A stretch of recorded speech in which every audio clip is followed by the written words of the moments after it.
en guise d'introduction. Donc le format qui a été retenu, c'est un format de table ronde, c'est-à-dire on va parler de la même chose, mais chacun suivant sa posture, il va le faire différemment.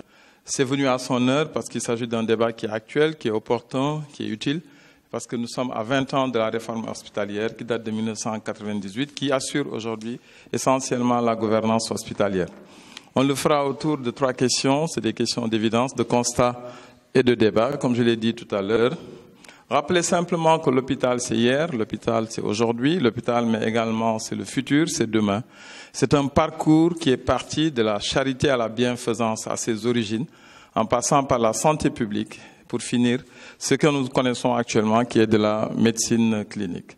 Quand on revisite un peu le terme d'hôpital, c'est un terme latin qui dit hospitalis domus, c'est-à-dire c'est la maison des hôtes, c'est un établissement de soins, c'est un haut lieu de soins où le personnel soignant va assurer et prendre en charge des personnes malades ou victimes de lésions. Et cette notion de victime de lésions et de maladies est extrêmement importante à faire. Je le ferai dans la dernière partie peut-être de mon exposé liminaire.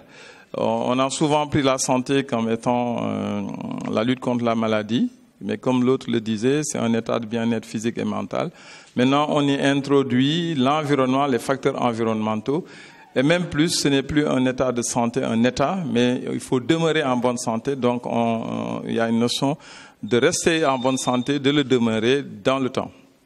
C'est un établissement donc qui produit des soins médicaux, mais également chirurgicaux, qui s'occupe de blessés, de malades, mais qui produit surtout des soins médicaux complets, curatifs, préventifs, mais également, sans l'oublier, des soins palliatifs de rééducation et de réadaptation. Et de ce point de vue-là, l'hôpital est le réceptacle de toutes les formes de détresse, mais également, il est le lieu où la spiritualité doit retrouver un refuge, l'esprit, mais également surtout le corps. Donc s'occuper de ces 3 dimensions qui entourent l'individu. Donc c'est un lieu d'hospitalité, il renvoie à la notion de soin, lié à l'âme. C'est un état d'hospitalisation qui renvoie au soin corporel. Et enfin, une arrière-pensée d'hôtellerie avec le confort et le bien-être.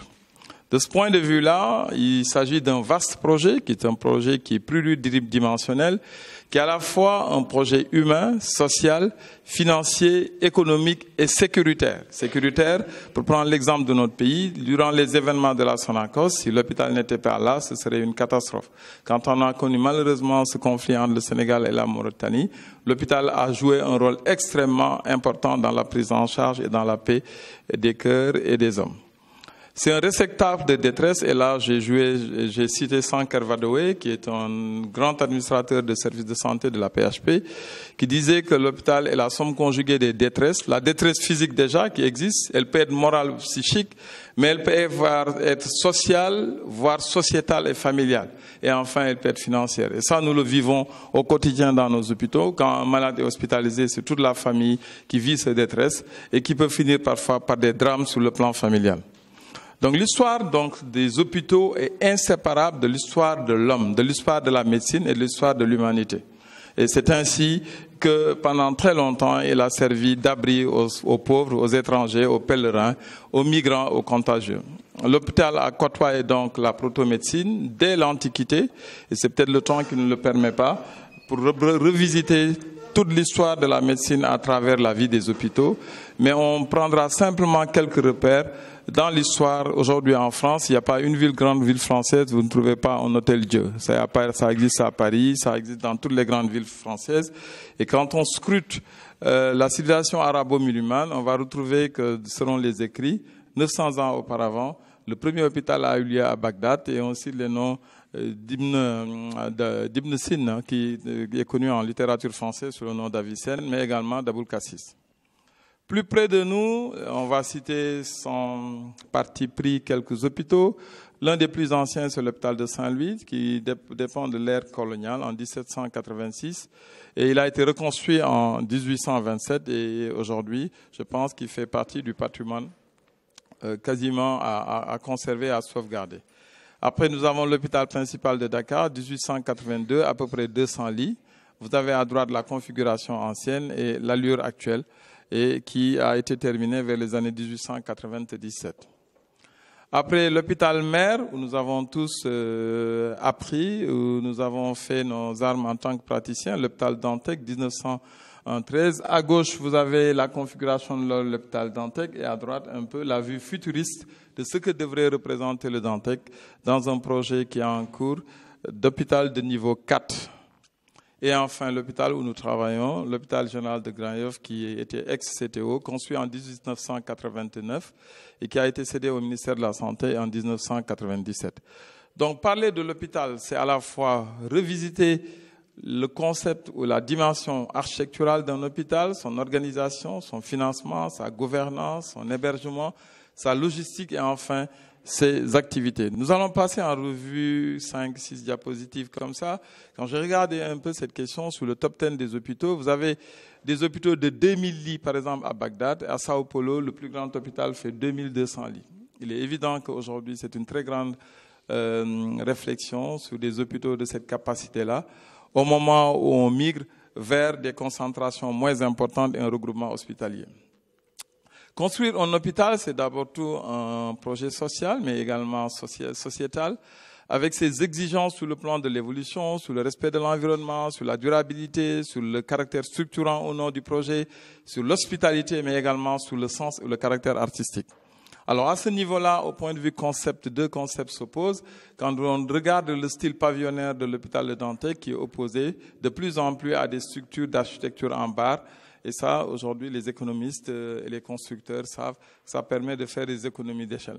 Mais avec des contraintes que nous connaissons bien sûr. Parler de l'hôpital, c'est parler également de l'hébergement, avec deux idées chocs. L'hébergement tout azimut, comme on le connaît chez nous, avec la notion d'accompagnant à l'hôpital, qui s'oppose à une notion d'ambulatoire.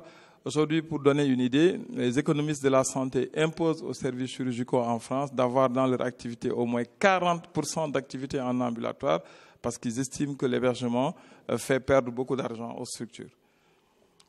Alors, mais l'hôpital, c'est également un haut lieu d'expression de la technologie et de la science, un lieu pour tous, ça va du robot au simulateur avec des sciences qui côtoient un peu le numérique. On a du numérique ici, mais du numérique également partout. C'est le numérique au chevet du malade, c'est le robot au bloc opératoire.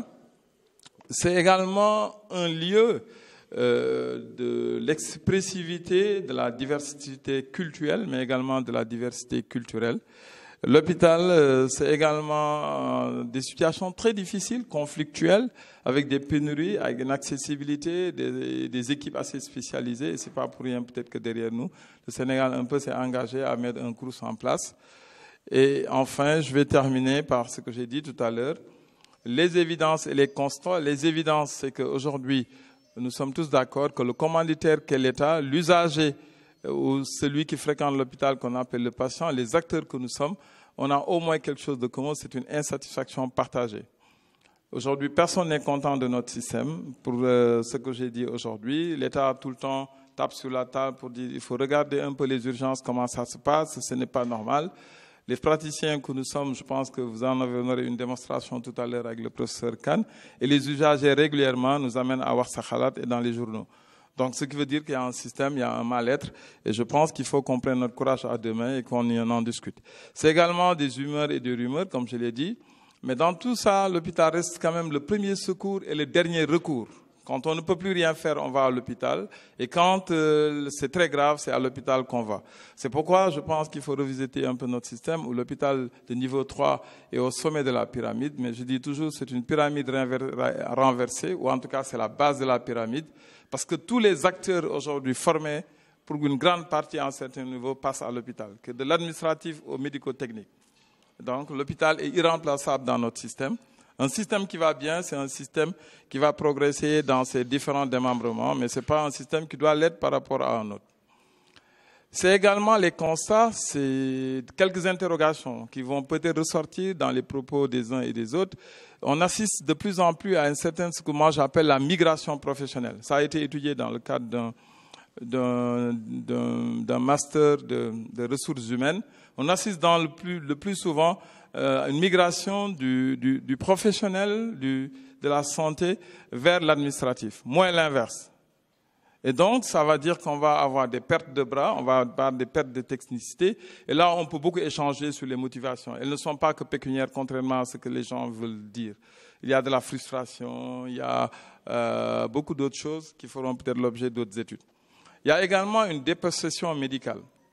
Loin de moi, dans ce terme de dépossession, de dire aujourd'hui que c'est les médecins face aux administratifs. C'est pas ça l'idée. L'idée, c'est que quand même, l'essence de l'hôpital, c'est les soins. L'essence de l'hôpital, c'est les médicaments et le dispositif médical. Quand cela manque, quand le soignant n'a plus d'autorité, quand le soignant perd dans la décision, je pense qu'il y a un gros problème. Et je pense qu'il faut renforcer aujourd'hui le pouvoir de ce soignant-là, parce que c'est son outil de travail, c'est son affaire.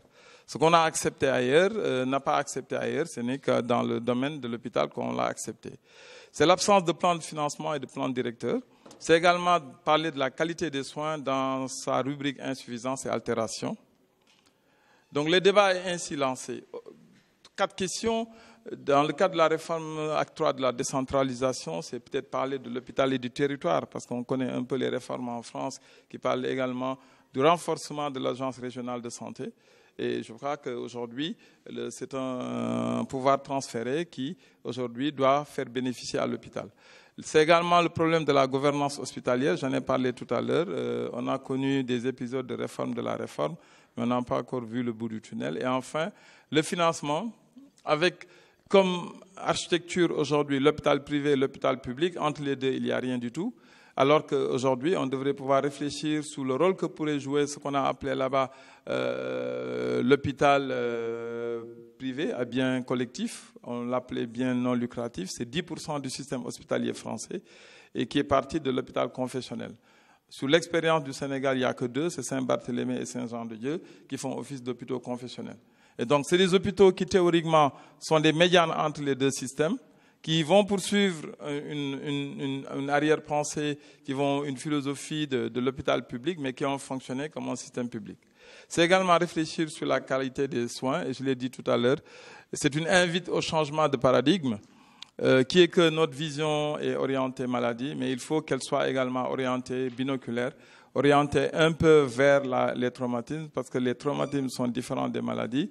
Et pour finir sur cet exemple-là, si on regarde un peu au Sénégal, sur les 2, voire 3, 6 derniers mois, tous les phénomènes de santé qui ont connu un peu une certaine publicité, c'est des soins qui sont en rapport avec les traumatismes, c'est Bitenti, c'est Medina Gouna, c'est des faits de traumatisme, ce ne sont pas des faits de maladie. Donc si on ne change pas notre vision en termes de demande et d'offre et que tout soit orienté vers la maladie, qu'elle soit transmissible ou non transmissible, ce n'est pas parce que je sois traumatologue, mais il faut juste lire aujourd'hui la fréquentation des services d'urgence. C'est 59% à Grand-Yoff, c'est 51% à l'hôpital principal, toute urgence confondue. Donc si ça, ce n'est pas un problème de santé publique, je ne sais pas ce que c'est qu'un problème de santé publique. C'est par ça que je voulais peut-être introduire